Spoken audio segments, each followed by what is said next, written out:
This will be a tour of the central courtyards of the four buildings that make up this part of our campus. The buildings surround a green area that is anchored by a majestic oak. It is in these areas that we gather to work, study, socialize, teach children, and serve others in the greater community. The South Building is the hub for our children's ministries. This is the nursery where we have screened, trained, and certified staff supervise younger children during worship services and children of all ages during communal gatherings. Donations of toys over the years has led to a collection that is engaging for both children and their parents. There is an outdoor sheltered play area here where Children's Chapel began a year ago during the pandemic, where it could be held in the fresh air. Colorful beams add a joyfulness to this area.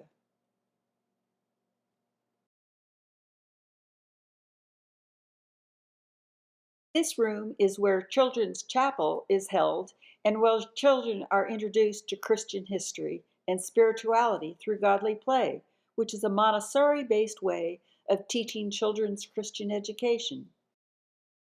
Here are some of the stories learned: the Holy Temple, Mystery of Easter, Good Shepherd, Holy Family,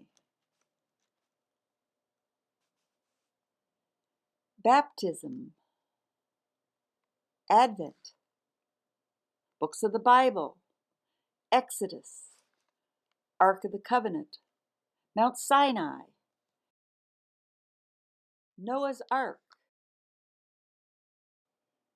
During Children's Chapel, children attend a worship service designed for younger minds and follows closely the adult liturgy of the Word before joining their parents in the church for the liturgy of the table.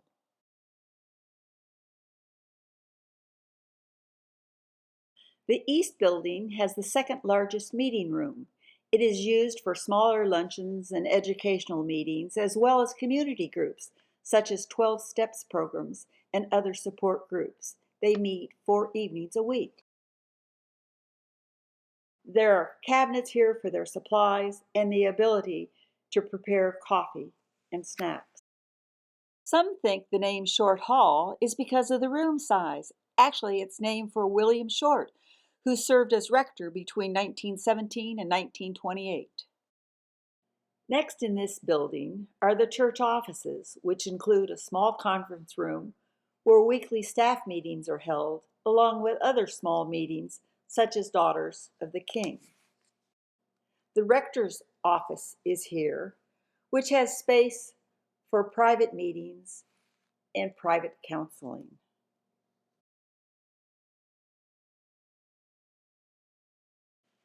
There is a work storage room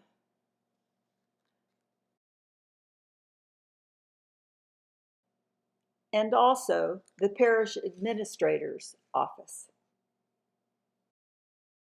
There are 2 bathrooms which have been recently renovated using water-conserving designs.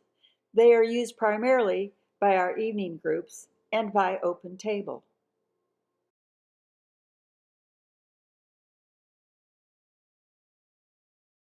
The North Building has additional offices.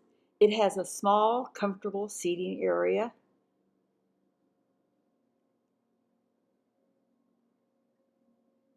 and it also has the office for our Director of Spiritual Formation. An additional office is for our deacon. Next is the workroom, where vestry members and staff have mailboxes. A sophisticated copy machine prints our worship bulletins and all other printed projects.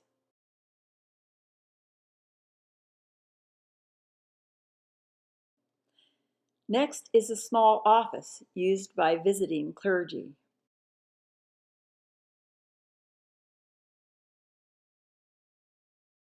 There is a small conference room used for spiritual direction by qualified counselors.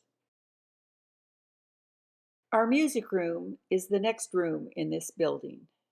There is an office space for our music director. Our extensive library of music is filed here, and the choir rehearses in this room on a weekly basis. There is a small garden outside our library.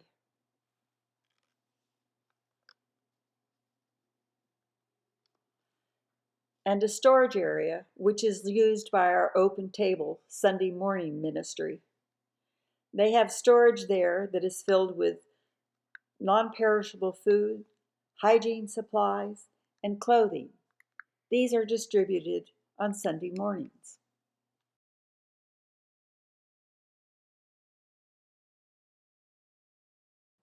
Parishioners are recognized here for their donations toward the new roof and solar panels.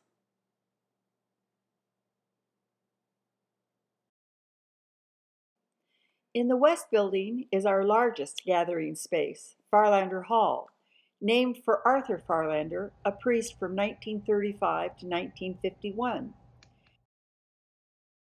Here is where many parish events are held, including meetings, workshops, dinners, and other celebrations, as well as coffee hours following church services.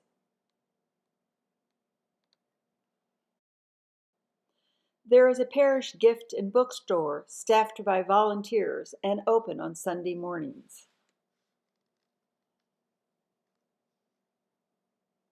The Open Table Ministry serves breakfast each Sunday morning in Farlander for between 70 and 110 members of the greater community.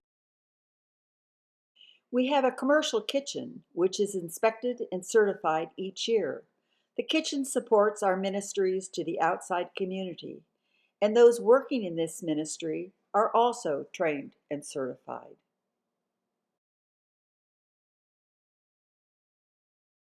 At the far corner of Farlander is a storage area where more open table supplies are stored, along with the supplies used for parish dinners and events. There are colorful matching tablecloths and napkins, gracious serving bowls and platters, even silver, and a full sets of tableware to enhance our parish gatherings. The gathering room is a smaller sitting area furnished with comfortable seating. There's interesting memorabilia of church history on the shelving. The walls have historic photos of the interior and exterior of the church. Pipes from the organ, which was replaced in 1997, add interest to the walls.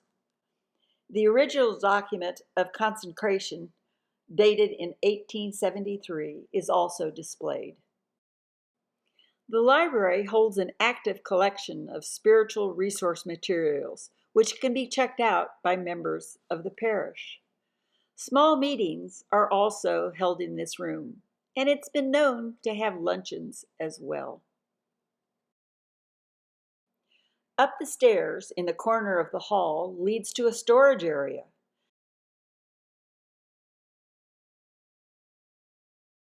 The official bishop's chair is stored there, along with decorations and supplies. Up the ladder to the solar panels that help us be better stewards of God's land. There are 114 panels, which generate most of the electricity used by the Church of the Incarnation. They were installed in 2021. Having toured the four buildings, we end by looking down on the courtyard.